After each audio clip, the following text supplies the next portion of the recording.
welcome back to the Villa Filler podcast. As you can see, Dan is not with me. He is here in spirit and through the power of the internet. How are you doing, Dan? Yeah, I'm good. A bit of a nostalgia trip, isn't it, this one, being back on Skype? It's been a while. Mate. Yeah, it's been a while, back to our roots almost. Yeah, I was going to say, you can never forget them, can you? You can never forget them, no, and we'll certainly be doing this a lot over the summer as well, won't we, Dan? But that's a whole other topic that we'll get onto. Yeah, absolutely. So this week Dan thought, again, can't take credit for any of this, as you know, we've been changing the sort of format of the podcasts and they're being more topical, so Dan thought this week it would be a really good idea to do FIFA cards, as we're both avid FIFA players and Ultimate Team players specifically. So yeah, we thought we'd kind of have a look back at some of our better cards throughout, not ours personally, I wish, although some of them may be probably as good as ours. We thought we'd have a look at some over the history because, recently with us being in the Championship and not doing so well, we've not really had too many amazing cards, have we, Dan? Not really, mate, not really. It's kind of been a bit barren, I think. When you kind of look back to our, I'm not going to say glory days, but certainly the better days of kind of around FIFA 11, there's some absolute gems. But more recently, it's been a little bit dire, hasn't it? It has. I mean, it's barely even a usable card. I think there was a weekly objective using you had to use 11 English players to get some champ. I think it was like the team of the season Pookie, which imagine if that was like a Codger or an Abraham, that'd just be insane. You would just put them in your team, wouldn't you? And I think I ended up using like Andre Green, Tyrone Mings, Tom Carroll. Probably played more games for my Ultimate Team than he did Aston Villa. So some decent cards, but only when you're sort of coming up against the silver cards. Probably the most standout card of this. Like, we've had a couple of informs this year, haven't we? Yeah. So we'll start on FIFA 19. I'm running a squad at the moment that has got informed Tammy Abraham and informed John McGinn. Yeah. They're all right cards considering they're 78 and 80 rated. Yeah, I think I've used the Tammy. I thought it was all right, especially when you got the chemistry styles that you can apply this year and stuff, can really kind of take a pretty average card into a pretty good one, and I really liked him. But the other player that I've used from this season that I found particularly impressive was Chessy's 81. Oh yeah. At the back, with a shadow card, was an absolute rock, mate. Really? I'll have to give that a go because in the system I'm running, I'm using icons so as I can get them in all on good chemistry and stuff. Yeah. I'm 4-2-2 I'm using, and it's kind of like a Bundesliga German Championship hybrid. So I have the icon Baresi at centre back, so he's the kind of link up. Wow. Rolls Royce of a defender, and I went to buy Chesney, but then there wasn't many great fullbacks in the Championship at the time. So I ended up just keep going for Baresi, and I had at the time a Footmas Jerome Boateng, which I've now swapped out for the Foot Birthday Axel Witsel. Yep. And I have Ben Chilwell in at left back, so I've brought Tammy down to a cam. I have John McGinn at centre defensive mid, and then up top is linked with my baby icon Luis Hernandez. Lovely. I've not used Tammy as much as I'd like to, admittedly, because for some sort of, as we've kind of delved into, for some sort of weekly objectives and stuff, I've subbed him out, him and McGinn out, because they've been sort of like the weaker links, so to say. But no, absolutely naughty card. I've come back to that squad recently, and with a sort of front four, my front four in that squad at the moment is obviously Abraham, Hernandez, who's kind of gone a bit downhill for me recently. I've got the flashback S-Vine, and also the player of the month Julian Brandt, and Tammy Abraham's been scoring a fair few goals for me actually. Now I've been giving him a proper run in the team. Yeah, he's a decent little player. But I think the thing is with Tammy is that obviously you've got the height and the pace and the strength, and once you can kind of get him into a system that works, he's got so many attributes that actually make him a really ideal player for FIFA. Yeah. And I can vouch for him on career mode as well, because on career mode this year he's absolutely sensational. He's got about 86 potential. So, if you're training him up alongside, you can kind of get him to about 86, 87. And with all those stats and the kind of exaggerated pace and stuff like that, he's an absolute beast. It's a shame because his card, on his sort of base card, he's only got like 80 pace. And then looking at some other cards, like Tammy Abraham is lightning fast. Yeah. There are some bizarre ones this year in terms of the stats and stuff. I think, yeah, Tammy definitely deserves. I think Adoma as well is one that potentially has got slightly too much pace. I think he's got like Yeah. low 90s or something like that, and he's definitely not that fast. So yeah, there's a few funny ones this year. There is. John McGinn's inform is very good as well. So I'm not a huge foot champs player because I don't really have the time. So it would have been nice to have had the red cards. A lot of my because I'm not great at foot champs anyway, so I'd probably sort of come like goal 3. So I'd be likely to have got either of them if I'd have played on the weekend. But obviously we're travelling back home to watch the Villa and stuff. I don't really have the time. But no, John McGinn's good. I'm not very good with left-footed players. I don't know about you, mate. I'm always looking to come in on the right. I think even it's just a force of habit. Yeah. So like even when I'm sort of assuming these good positions with McGinn, trying to rifle them in, and I find myself hitting it into for a throw in or something like that. Not a bad card though. I think especially with sort of how the matchmaking is done this year on FIFA, you can kind of run whatever squad you like, and as long as you're a semi-decent player, you can get quite a decent amount of wins in rivals. Especially, I wouldn't really go into foot champs with John McGinn in my side. Definitely have him on the bench though. Yeah, absolutely. I think you do have to be realistic from time to time, don't you? But yeah, I think the one thing that has stood out with John is how well-rounded his card is. Yeah. All the stats are above. Well, his lowest one is his 72 defending, but he's got the 83 physical, 80 dribbling, almost 80 pace, and 80 shooting. So put an engine or a powerhouse on him and he's soaring. Yeah, he's flying, mate. He's flying, seriously. But I think it's actually quite well reflected, isn't it? Because he is so well-rounded. That's probably, in terms of real life, his biggest trait. And so it's nice to see that that's been reflected. Yeah, and sort of touching on some players who probably should have got an inform. How did Jack Grealish not get one after that Derby County goal? I know. Absolutely criminal, mate. Must feel robbed, mate. Yeah. Must feel robbed. And McGinn rightfully got one after his amazing week with against Forest and that. Deserved one. But how did Jack not get one? I know. It seems strange that Tammy's only been able to muster up one this whole season. Yeah. All the goals that he's scored. You would have expected him to have landed a couple, but I suppose that's again one of the problems of being in the Championship. There's a bit less limelight, and there's very rare you'll get a team of the week where there's kind of 2-3 Championship players in there. They usually only pick the one, maybe. Yeah. So unfortunately, you have to do something pretty standout to get an inform in the Championship, don't you? Yeah, I mean, coming back to sort of Tammy's stats. Have you? I don't know if you've seen Che Adams' inform. It looks like an absolute monster of a card. I hate to say it, and I've come up against him, seen it. and he is an absolutely fantastic card. And it's frustrating that Tammy hasn't got that pace, because I think that's the one thing his card this year's lacking, is pace. I think going back historically, looking at other Villa cards, we've always had a front man with pace. Yeah. Agbon Lahore being the guy. Jonathan Codger's card isn't that bad as well.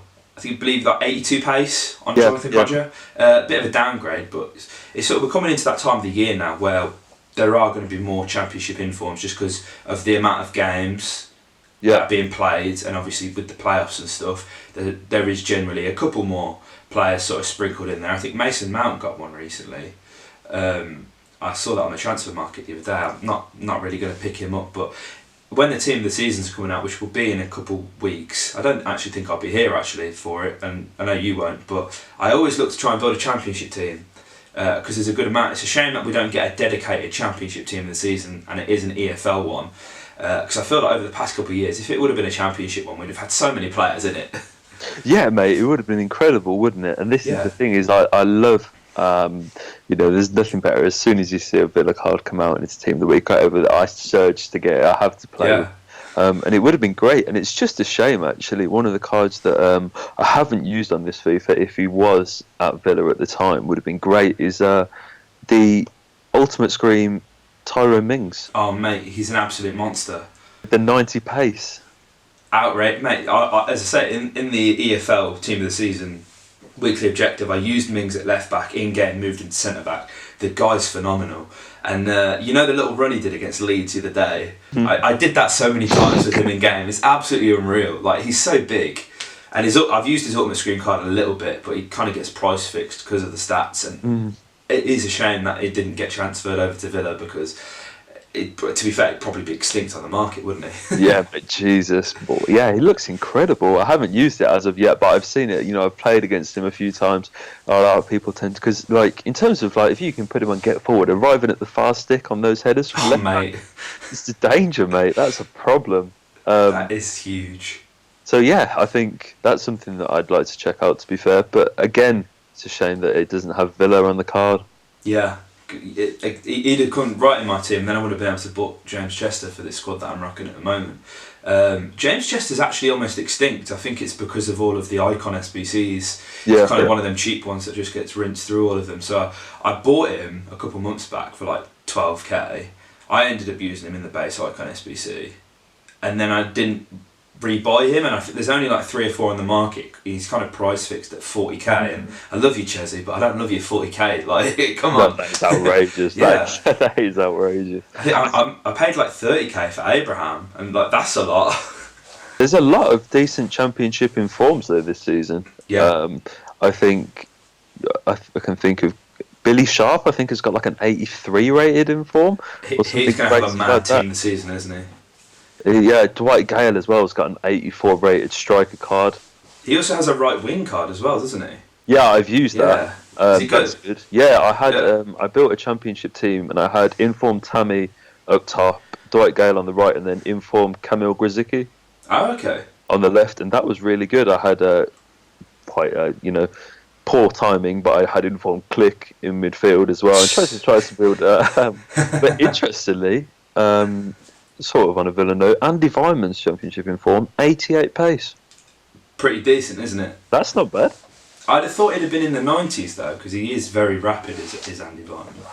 Yeah, there's a lot of good players around this year. I think, especially because you've now got Butland and Kiko Casilla playing in the Championship. Oh, so yeah. You can get a really solid keeper between the sticks as well there.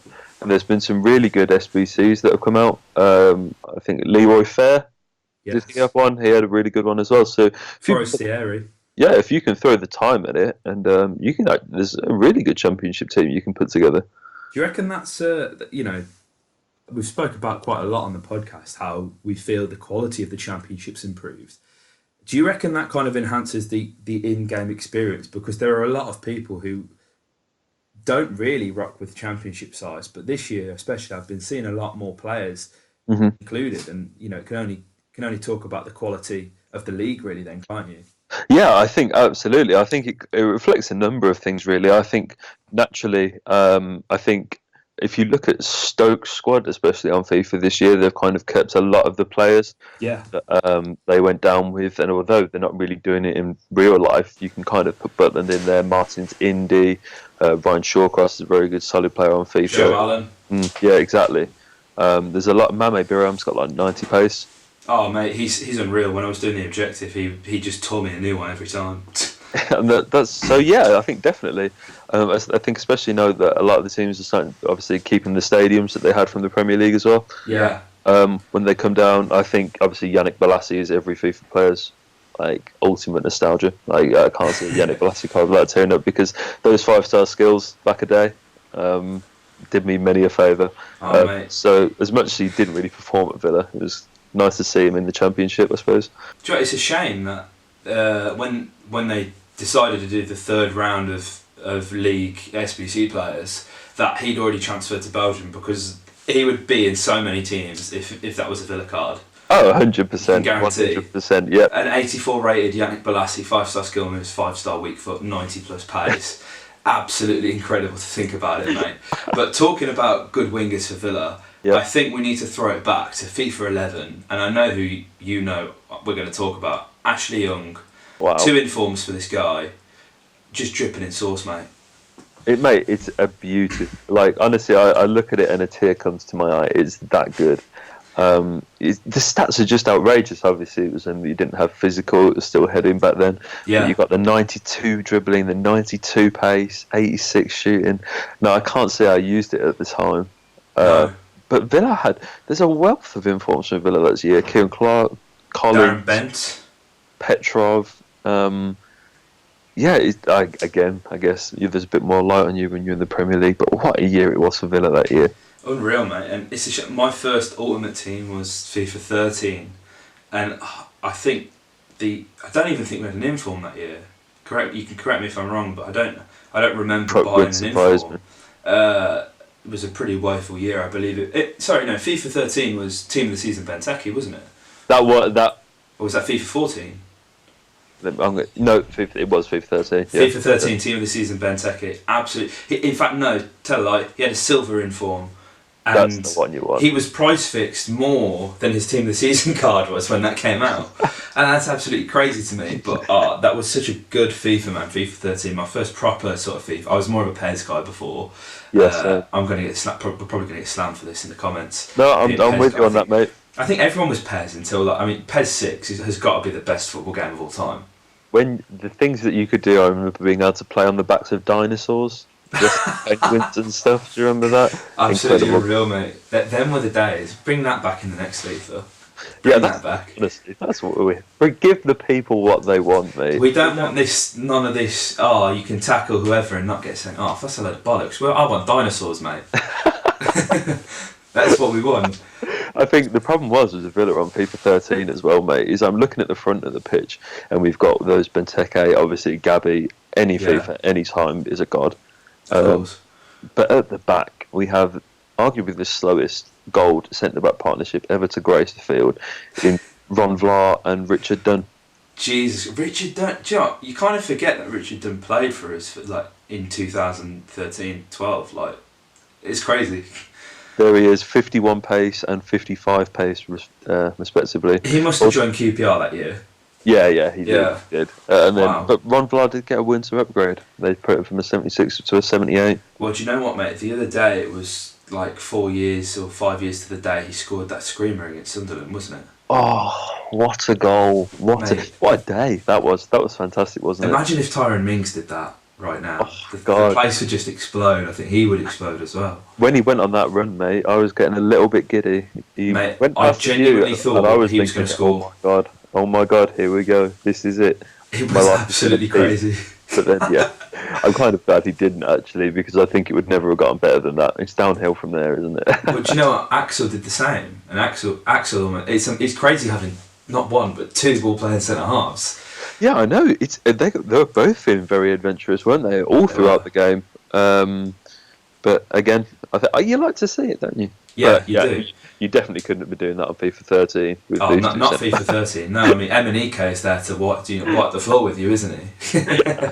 Jesus, I didn't have an idea. When I first got FIFA, I wasn't great at chemistry, and a picture came up on Facebook of all places, 5 years ago to the day or whatever, of a squad that I posted. And it is absolutely disgusting. No wonder I lost so many games. But it was literally just an all-star team. Obviously, back then you never had any of you had position modifiers, didn't you? And formation cards. So I had players on the complete wrong formation card. I rocked a 4-3-2-1. My front three, get this, you're gonna love this. Gareth Bale at left forward for Tottenham. I saved up 300k to buy him. Wow. Samuel Eto'o up top, absolute beast, 93 pace. I think he was playing for Anzu Shamalaka, whatever their name is. And then right wing, I had who was it? Angel Di Maria, Real Madrid card, mate. God. Pure pace, no chemistry, no chemistry whatsoever. It's completely gone out the wall. Yeah, I had Yaya Touré's 86 rated card in central midfield, along with Xabi Alonso. At the back, I had Piqué, Sergio Ramos, Jordi Alba, but then in goal I had Buffon. So there's just no chemistry whatsoever. But mate, absolutely insane squad. Yeah, I was gonna say that must have been so fun. Oh mate, I'd lose games 10-9. That's the kind of squad that was. There was never a 1-0. But then again, I think that's just reflective of FIFA 13 in general, isn't it? Yeah, mate. I do miss those. Were the golden years, weren't they? Mate. I think FIFA 14 was the start of the decline. I think we kind of built up. It was PES, and then FIFA really hit its peak. Kind of FIFA 9 to FIFA 13 was just absolutely elite. And then they're great. They are good, and don't get me wrong, I'm still a very avid FIFA player. I've bought everyone since, so I can't be disliking them too much. Cool. But those definitely were the glory days, weren't they? They were, mate. I think It's the players as well. I mean, so they were kind of the upgrades that they used to give the players for informs. It used to be at least 5 on every stat, didn't it? Yeah. Whereas like now, there's almost no point in buying an inform unless it's gone from like silver to gold or you know, gone from like 85 to like a 90 maybe. There's no point. But I remember back, I think I packed Raphael when he played for Manchester United, team of the week, Raphael. Yep. And I can't remember what his base card was, but he was going for around 250 to 300k at the time. I couldn't believe how much he was going for. But obviously, as we know, I'm not great at this FIFA thing because my squad had like 5 chemistry. I just quick sold him. I was like, oh, I'll get coins for it. I quick sold him, so I discarded him for like 15k. Yep. And he was worth 300k. Wow. I got slated in school the next day. I was like, oh guys, I packed Raphael. Quick sold him. It was awful. God. Talking about celebrations as well, sort of going throwbacks. We were discussing the other day when we were sort of outlining what we wanted to do for the podcast. Foot birthday. Yep. As we touched on, I've got the foot birthday Axel Witsel this year, but FIFA 17 was it or 16? 17. FIFA 17 foot birthday. Talk about great championship cards to put in your ultimate team. Gabby Agbonlahor and Darren Bent. Darren Bent was at Derby County at the time, but that duo up top was absolutely lethal. Mate, because obviously, you know, I like these for birthday cards. You know, they kind of celebrated, you know, the players that essentially had become like God amongst mortals over the years. These kind of hidden gems and stuff. And they kind of did it now, as you said. You've got that Alex Esfine SBC and stuff like that, and I really like it. But yeah, this 81 rated card was just insane. The 80 shooting, 80 dribbling, 80 physical as well. Insane, mate. Yeah, I'm on his Foothead page now, and they've got his beast rating at 92, and I think that says all you need to know. That is just insane. And he was really cheap as well. High work rates. Low rating, you know, relative to some of the cards that were coming out. I believe there was like there's always a Marcelo, there was like a right wing Ronaldo, stuff like that. So these guys were getting packs quite a bit. I remember the day they came out, I managed to pick them both up for like 12k. The week after they went out from packs, they were both 80 to 100k each. So I was like, I used them for as long as possible. Then I had to cash in on my investments. Yeah, but mate, wow, 81. That's what you want to see, isn't it? Do you reckon they'd do a flashback Gabby Agbonlahor? I hope you'd love to see it, wouldn't you? Because this is I think the card that they had. Because he used to be a winger on old FIFAs, if I'm right in saying. FIFA 11, he was a right winger, yeah. And then I think, it was FIFA 12 onwards. But yeah, he suffered quite a downgrade. FIFA 11, he was 81 rated, and then FIFA 12, he was 75. Jeez, he still had that pace. It was 93 pace though, wasn't he? It still was, yeah. 75 rated. If he'd have dropped into a silver card, Jesus, he would have been amazing on FIFA 12. Can you imagine? Cause that's when the Brasilvas started kind of became a thing, didn't they? Do you remember Mike Onliete, stuff like that? Wellington Nem. Oh mate, what a card! What a card! Those are the days. I would love to see a Gabby flashback. I don't think they'd do it because unless they were properly wanted to kind of give a nod to the FIFA community. Because I mean, S-Fine's a given, and obviously he's still in the game as well. And some of them, there's like if they're doing a flashback Michael Bradley, surely they could do a flashback at Bonner. There you are. You'd want to see it, mate. You do, and sadly that Michael Bradley didn't have a Villa badge on.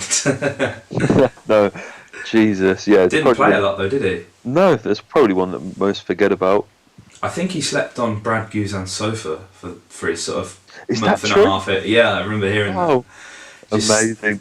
In Sutton Coldfield, yeah, he was like, Brad Guzan was like, come over. Yeah, just crash on the sofa, man. I mean, it's probably a nice sofa. Yeah, very true. I suppose. Yeah, that's top quality. It probably comes in the most beds, actually. I don't know why I'm laughing at it. Probably, a kind of pop-up sofa bed. It's definitely not going to be that, is it? You never know, mate. I reckon Brad Guzan is the kind of guy who has a pop-up sofa bed. Yeah, he strikes me as that kind of person. I do know what you mean. And he's definitely one of them people that has like a 12-man tent and goes camping with his family. Yes, he's definitely an outdoors man, isn't he? Baseball cap on, he's on the barbie every night, mate. You know it. Well, I think Yeah, mate. I think looking back at it now, I think the season where Guzan had his standout season, is that 12, 13? 13. Yeah. He had a decent inform actually that year. I think he went up to like 81, and I remember that was the season where he really stood out. But I think after them, he's kind of faded into, and I think he's In fact, that was FIFA 14, wasn't it? 14. Yeah. He's kind of like 72 rated now in the MLS, is he? Do you know what? It's a solid card. I've used it in an MLS team for one of the weekly objectives, and it is a solid card. But you know, there's always clips of his howlers that he seems to let in every week for Atlanta, and he is prone to them on FIFA as well. Go, can you? There you are. Well, at least it's realistic. Yeah, well, yeah. It's a shame. You know, we've had plenty of in-depth conversations by ourselves about Brad Guzan and whatever. Nice guy. It's just a shame for him, isn't it? Absolutely. A shame for Brad, lad. You never see one happen to someone, but the time came, didn't it? Really, I think. Oh, of course. Mate. To put it very nicely. Yeah, that is probably the nicest way you could actually put it, mate. Yeah, but I'm going to move on to kind of on the link of not very good goalkeepers. I've done a bit of hunting, some mining through the archives, if you will, and I found some of the first team squad from now, their first ever FIFA cards. Oh, wow. And some of them have been thrown back, not just a few years, but very, very far. And we kind of, Nylon on FIFA 13 didn't seem up to much. 66 rated, probably wasn't very good. But for any career mode heads out there like myself, 83 potential. Well, that's clearly how Bruce did his scouting then, Yeah, isn't it? He was on foot. I'm back on FIFA 13, mining through who are the gems, who on these Road to Glory career modes am I going to be snapping up? And it was Oyan. So yeah, you can it kind of all makes a bit more sense now. That's funny, that. I think, yeah, we had this one. So I was looking kind of potential wise. Tammy as well came through on FIFA 16 as 63 rated striker. Wow. Didn't even have an Ultimate Team card, but got himself up to 81 potential. And that's kind of only increased through the years. As I was saying on this FIFA, I think he's up to kind of 85 now. And Mario Ghazi would be interesting as well, because I think I remember FIFA 16, Ajax posted a goal today that he scored as well against PSV. Obviously Memphis Depay played for PSV, didn't he? Mm-hmm. And I remember a lot. It was a couple of years ago. It was very much El Ghazi versus Depay. It seemed to have gone one way for a while, and then maybe done a complete U-turn as Depay's not doing too bad, especially in FIFA. 83 rated card, a decent card, but El Ghazi I remember having being an incredible career mode buy. Yeah, I've got. It's really quite interesting with El Ghazi. His first ever foot card, he exploded onto the scene. 74 rated in his first ever year on FIFA, which is almost unheard of to come out as a gold. Really good, yeah. Always been 80 or above in the potential. Obviously, I think coming through Ajax, that always helps. They always give their players a little bump because you always know they're up to something. There were some Villa players, however, that didn't quite have the potential.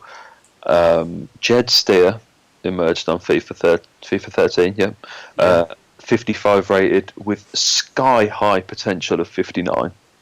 Jesus Christ. If you listen to some Villa fans, you'd probably believe that still as well. Yeah, absolutely. But at the complete other end of the scale, Mika Richards, FIFA 09, 82 rated right back. Jesus. 88 potential. Do you know what? That's not that far left field, is it? Because Mika Richards was always dubbed the next Gary Neville, wasn't he? And it just never happened. It's not going to happen. I think if you compared Gary Neville now to kind of Mika Richards now, there may be they're of a similar level. Definitely. I think, Jack Grealish, always been good on the potential front as well. FIFA 14 was his first year. He looks about 11 years old in his picture. He's 62 rated. You can get him as a bronze, one of the more average looking cards you can see. Left winger as well, wasn't he? Yeah, wasn't up to much. However, another kind of player that really came into FIFA as something quite special, John McGinn. FIFA 15, his first year, he was a left mid. Interesting. Came in at 65 rated, which isn't bad for a first year. All stats were above 60 on his Ultimate Team card. But yeah, on the wing. Well, there'd been talk when he was suspended. The last time he was suspended, and I think Neil Taylor and it was before Courtney House played at left back. There was all this rumbling of, McGinn's played left back before, let's put him there. They'd been training all week, and then lo and behold, Courtney House plays at left back against Brentford. But that's just Villa Twitter for you. Yeah, in a nutshell. McGinn could do that though. He's got the he's not blessed with pace if you're talking about him being a winger. He's got the engine for it though, hasn't he? Yeah, I think especially amazing with both feet crossing the balls. I think especially kind of, as you said, putting himself up and down the touchline. You can actually kind of see it there. I think if you're not playing him as an out-and-out winger and more of a kind of a left-sided midfielder, if that makes sense, then I don't see why not. I think especially at fullback, as you mentioned, there's also some potential there, but I'll stick to having him in the middle for now, I think. Of course, mate, yeah. So, another one, right, that you're going to... Jonathan Codger. This one is very accurate. Right from the word go, they had Codge all figured out. He was 61 rated on FIFA 14 with 38 passing, which sounds about right. And it's not changed since. No, I think if anything, that's probably the stat that's changed the least. Probably not much higher than that now. Only 54 shooting for the big man. But there was in the comments when I was looking at this card on Foothead, one comment. He said, "This guy's an absolute beast." So that could be a bit of a hidden diamond in the rough. Jonathan Codger's 61 rated FIFA 14 card, but that's his agent, isn't it? Yeah, I'm going to leave that one up to him. It's great. Look at some of these flashback cards. I mean, I remember, I've kind of got in a habit now. Whenever I do a career mode, especially a Road to Glory, I'll always take an Aston Villa player. I just do it. I don't know why. Jed Steer's not bad in this FIFA. I've managed to get him with training up to a 74 rated keeper, but that's about as high. So if you're doing sort of a League 2 Road to Glory, that's all right. But going back a couple of feet, you wouldn't have taken Jack Grealish, would you? No, not a chance. No, someone like Rashawn Hepburn-Murphy's not too bad. Keenan Davis can be okay. Obviously, it depends on what kind of career mode you want to do. But no, look at Gary Gardner, Jack Grealish. Chris Hurd is a card I saw earlier. You wouldn't take any of them lads, would you? On loan? No, probably not. No. I think one of those ones stay put. Dan, it's been an absolute pleasure to have you on the podcast again, and to do one again, because it's been 2 weeks now, I think. It has. If you guys enjoyed the podcast, let us know in the comments below. We will be posting more regularly. There will be a post-Norwich reaction. I'm thinking of getting one of the writers involved, or possibly even Dan. I am working straight after the game, unfortunately. So it will be the following day. Also, depending on when you're listening to this, if this is before the Norwich game, Ryan, the amazing Ryan Pitcher from Heart of the Holt, has organised a Kit Aid charity event. So on the final day of the season, we will be outside of the academy building taking any old kits. I know retro Villa kits are a big thing at the moment. If you've got any unwanted Villa kits, it could be any team. I think we've got a couple of people bringing some old Liverpool kits and whatever. Anything is great for the cause. We'll be sending these out to underprivileged families and children in Africa and places like that. So it would mean the absolute world if you guys would pop along, say hi. It'd be good to see some people, put some names to faces and whatnot. And yeah, there'll definitely be sort of a video sort of following up from that as well. If you guys enjoyed the podcast, please comment your thoughts below and subscribe for more. We're pushing for 1,000 subscribers. We're on 930. It could happen if we make it to the playoff final. Technically that's the season extended, so we could have reached our goal by the end. So touch wood, we make it and up the Villa. Chester's essential to fulfilling this got potential. It's the main man, a hero. He's the main leader of the gang.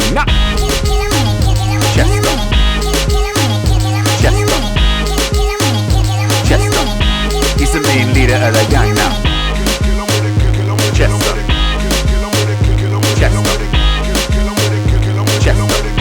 He's the main leader of the gang now.